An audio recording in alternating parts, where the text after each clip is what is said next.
वहां पर ब्लैकआउट्स हो रहे थे, पैनिक बाइंग हो रही थी। इंडियंस जो है, मैंने क्लिप्स देखे, वो बेचारे रश कर रहे हैं ट्रेनों के ऊपर, इतना इतना सामान पकड़ा हुआ है, बीवी बच्चे पकड़े हुए हैं और वो भाग रहे हैं कि हमें कहीं सेफ जगह पे जाना है। और यहाँ पाकिस्तान में क्या हो रहा था?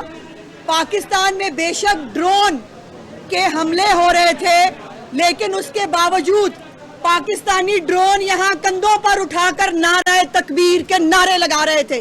पाकिस्तानी कौम जो है उन ड्रोन के जनाजे पढ़ रहे थे। और वो फुटेजेस भी आपने देखी कि जहां ऊपर से ड्रोन गुजर रहे हैं, ऊपर से फायरिंग हो रही है, नीचे कोई पाकिस्तानी भाग नहीं रहा, नीचे कोई पाकिस्तानी छुप नहीं रहा, वो नीचे खड़े हैं, नारे तकबीर और पाक फौज जिंदाबाद के नारे लगा रहे हैं। ये है वो जज्बा, ये है वो। और मैंने कई दफा कहा है, हमारे फौजी जिस दिन पाक फौज में दाखिला लेते हैं, उस दिन शहादत का जोश और जज्बा लेकर पाक फौज के अंदर घुसते हैं। हमारे फौजी तनख्वाहों के लिए नौकरी नहीं करते, हमारे फौजी नौकरियां नहीं करते, हमारे फौजी इस मुल्क की सालमियत की जंग लड़ने के लिए हर वक्त अपने आप को तैयार रखते हैं।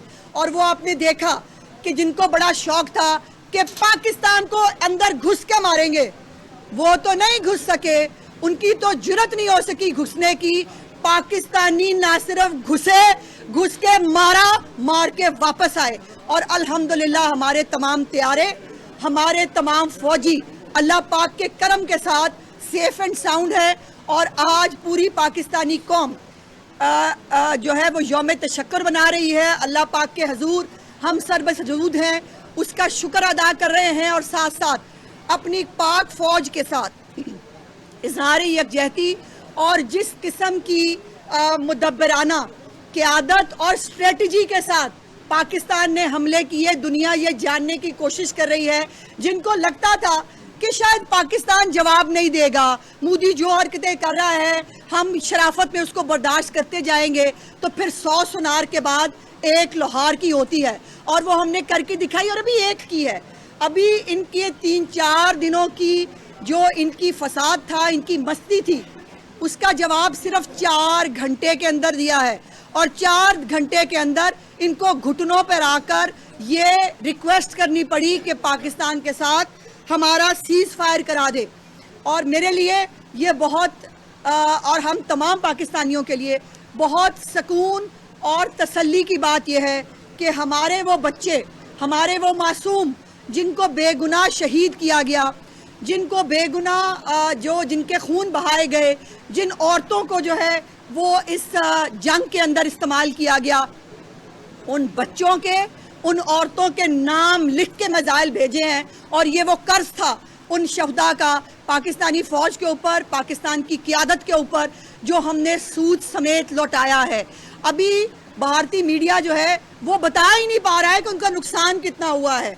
और पाकिस्तान ने हमेशा, और DGISPR ने जो एक बात कही थी कि जब हमला करेंगे तो तरदीद नहीं करेंगे, उसकी गूंज पूरी दुनिया में सुनाई देगी। और वो हुआ, पूरी दुनिया ने रिपोर्ट किया कि पाकिस्तान ने अंदर घुस के कैसे मारा। हम पुरअमन कौम हैं, हम जंग नहीं चाहते हम। और ये जो इंडिया के अंदर मोदी ने जो एक जंगी जुनून पैदा किया है, आज वो उसको खुद भुगत रहा है। आज उसके मुल्क के अंदर मोदी और अमित शाह के खिलाफ लोग जो है उसके इस्तीफे की डिमांड कर रहे हैं। लोग मोदी से जवाब मांग रहे हैं कि हमसे झूठ क्यों बोला।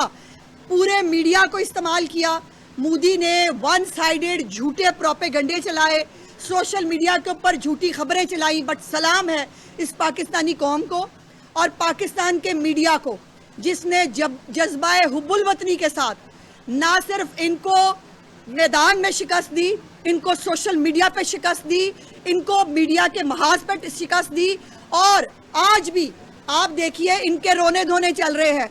और पाकिस्तानी कौम हर शहर में, हर करिए में, हर गली मोहल्ले के अंदर जश्न मना रही है।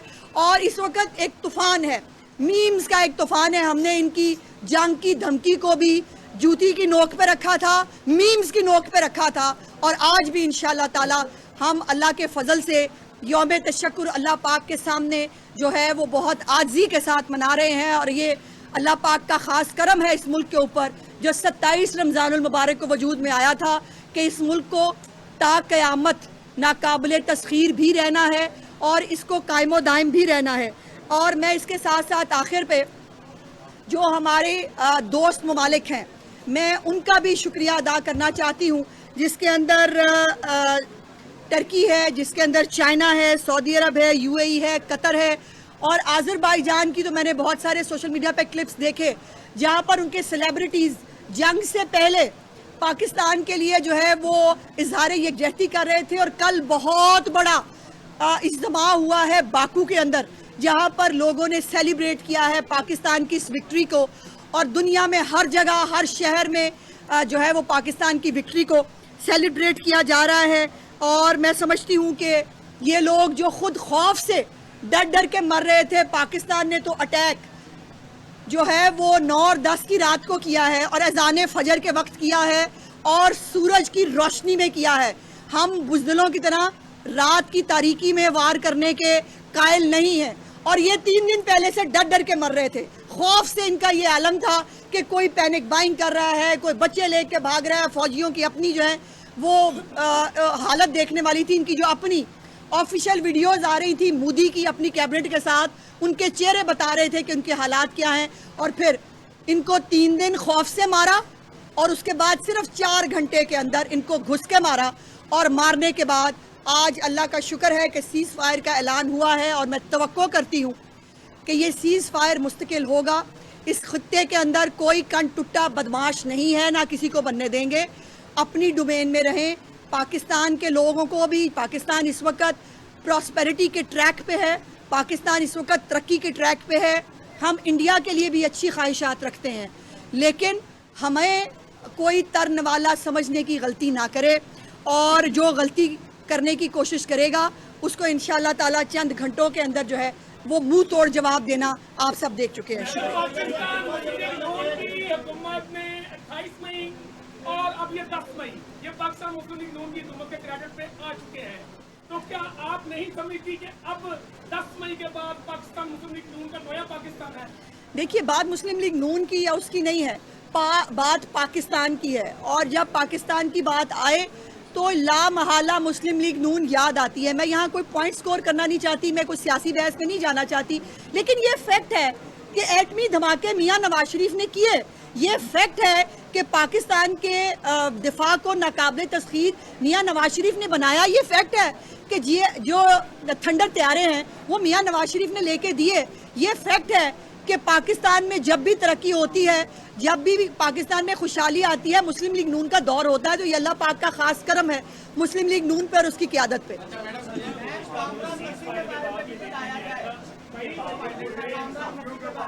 बहावलपुर में कोई वाकयात रिपोर्ट होने की सोशल मीडिया पे नोटिस हुई, क्या पंजाब गवर्नमेंट जो है इस पर कोई इन्फॉर्मेशन शेयर करेगी? सीज़फायर के बाद कोई पंजाब के हदूद में ऐसा कोई ड्रोन हमला हुआ? जी, आज मेरा ख्याल है, देखिए DGISPR जो हैं वो गालिबन आज भी इसके ऊपर कुछ ब्रीफ करेंगे। ये कुछ टेक्निकल चीज़ होती है जो मुझे बताई गई है, बट मैं तस्दीक के बगैर इस पर बात नहीं करना चाहती। बेहतर है कि DGISPR इसके बारे में आगाह करें। भारत बार बार जो है वो खिलाफवर्जी करता है, रात की जिम्मेदारी की है, किस तरह ये बाज आएगा? बाज आ गया है, घुटनों पे आ गया भाई। और अब बच्चों की जान लोगे क्या?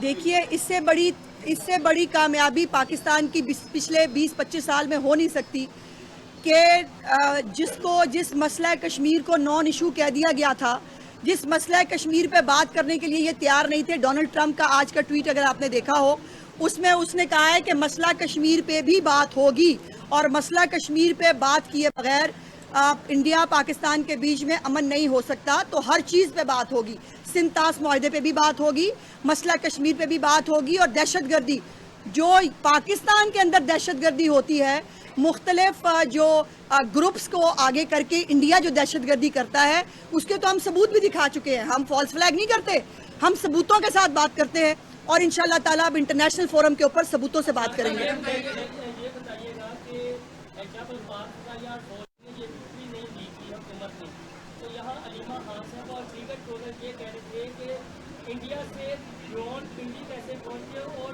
नवाज शरीफ मोदी का घर छोड़ कर दे रहे थे और आज तरीके कर रहे हैं, क्या अब आप समझती हैं कि सबका मकबूल बनना चाहिए? ऐसे देखो मोहसिन, बहुत सारे बयानात आए, जिसमें खैबर पख्तूनख्वा से भी आए, इनके भी आ रहे थे, लेकिन हमने किसी बात का जवाब नहीं दिया, बिकॉज हम पाकिस्तान की जंग लड़े हैं, हम किसी एक शख्स की जंग नहीं लड़े, हम किसी कॉन्फ्लिक्ट में नहीं जाना चाहते। इस वक्त पाकिस्तान को मुत्तहद होकर जिस जवाब देने की ज़रूरत थी हमने वो दिया।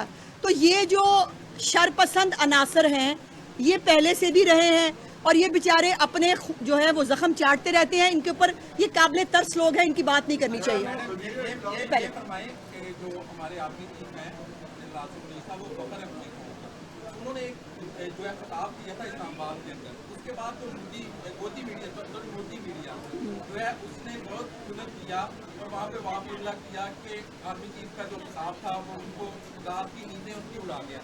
और उसके बाद ऐसा हुआ कि उन्होंने जो भी किया मासूम लोगों के ऊपर, वो तो जंग के आदाब ही भूल गए, उन्होंने मासूम सिविलियन के ऊपर जो है वो ड्रोन किया। और उसके बाद क्या हुआ, जब हमने जवाब दिया तो कुछ मुस्लिम की तरफ सो गया। क्या उनका मीडिया को एथिक्स नहीं आते? क्या वजह है कि वो मोदी मीडिया ही बना लेगा? वो आज अगर उनके अंदर एथिक्स होते तो आज उनको अपनी कौम से माफ़ी ना मांग रही पड़ी होती। आज उनके तज्जियाकार जो है वो बेचारे कान मुंह लपेट के सोए ना होते, उनके ट्विटर हैंडल जो हैं वो खामोश ना होते, और उनके तो खौफ का आलम यह है कि मुझ जैसा बेज़रर बंदा, मेरा फेसबुक अकाउंट भी उन्होंने बंद कर दिया। तो भाई मतलब मैंने जैसे कहा कि जो